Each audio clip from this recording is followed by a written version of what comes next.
आज मी जात आहे बाहेर आणि हे आहे ब्लॅक कलरची साडी आणि हे आहे रेडीमेड ब्लाऊज. मी काही खूप काही असं जास्त ज्वेलरी वगैरे घातली नाही, कारण की गरमीमुळे मी खूप काही असं जास्त बचबच वगैरे घालत नाही. तर बिलकुल सिंपल सोवर तयारी केलेली आहे आणि मला एवढंच कम्फर्टेबल पण वाटते. मी तयारी अशी करते की जसं मला कम्फर्टेबल वाटेल बिलकुल तशीच. आणि मग आम्ही फायनली निघालो आम्ही बाईकने आणि हे आहे डी-मार्ट. डी-मार्ट आहे, हे आहे हिंगणघाटचं. तर ह्या इथं ठिकाणी आम्ही शॉपिंग करायला येते आणि जाताना असे छान कुठे लॉन वगैरे, कुठे भवन्स वगैरे पडले आणि खरंच खूप लायटिंगने एवढं सुंदर दिसतात ना, की मला खरंच खूप असं कुठे लायटिंग वगैरे लावली ना, मला खूप असं अट्रॅक्शन वाटते आणि खूप छान आहे. आणि हे बघा, हे आहे नक्षत्र. इथं आम्हाला फायनली यायचं होतं. हे आहे लॉन. हिंगणघाटचं छान मोठं लॉन आहे आणि खरंच खूप सुंदर लॉन आहे हे. तर इथे आम्हाला रिसेप्शनला बोलवण्यामध्ये आलेलं होतं. मग आम्ही फायनली इथं आलो आणि हे जे तुम्हाला असं दिसत आहे ते हे शूट दक्षूने केलेलं आहे.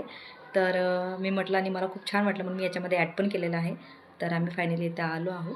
तर जे आमच्या ओळखीचे आहेत त्यांच्या मुलाचं लग्न होतं. तर मावळे म्हणून आहे त्यांनी, तर आम्ही त्यांच्या लग्नाला आलेलो होतो त्यांच्या मुलाच्या.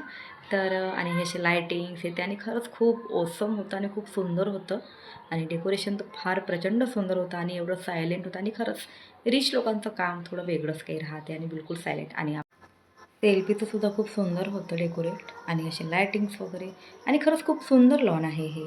आमच्या हिंगणघाटामध्ये असं प्रसिद्ध लॉन म्हणून आहे आणि पार्किंगला वगैरे खरंच खूप सुंदर जागा असल्यामुळे इथे ज्यांच्या इथे म्हणजे खूप जसं 1000 लोकांचा वगैरे प्रोग्राम राहिला तर इथं खरंच म्हणजे आरामशीर इथे लोकं ॲडजस्ट होतात पूर्ण.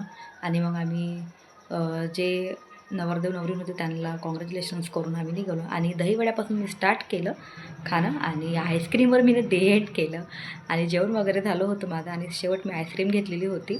आणि म्हटलं मग काय करायचं, तर म्हटलं आता तयारी होणंच आहे, साडी घालूनच आहे, तर म्हटलं मोका कधी सोडायचा नाही, तर मी कधी मोका सोडत नाही. तर 1-2 फोटो वगैरे व्हिडिओ वगैरे बनवूनच घेते.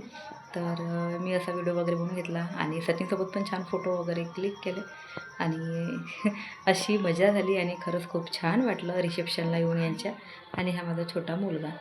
तर दक्ष तर तुम्हाला दिसणार नाही, कारण की तो आमचा व्हिडिओच घेत होता आणि असंही त्याला पर्सनली फोनमध्ये म्हणजे व्हिडिओमध्ये ना म्हणजे फोटो काढणं वगैरे त्याला जास्त पसंत नाही. एखादी बाय चान्स असा मूड राहिला तरच. मग असं आम्ही जाण्याचा टाईम झालेला होता. आम्ही जातानाच त्यांनी छान व्हिडिओ बनवला आणि खरंच खूप सुंदर वाटलं. आणि खरंच डेकोरेशन कधी पण असं लाईट कलरचं राहिलं ना, खरंच एक म्हणजे डोळ्याला खूप असं हार्म पण होत नाही, म्हणजे असं खूप भगभग पण वाटत नाही आणि सायलेंट मोड वाटते आणि खूप हॅप्पी मोमेंट वाटते आणि अशा प्रकारे खूप सुंदर लॉन होतं. तर मग आम्ही फायनली निघालो. चला आता ब्लॉग इथेच खतम करते. बाय.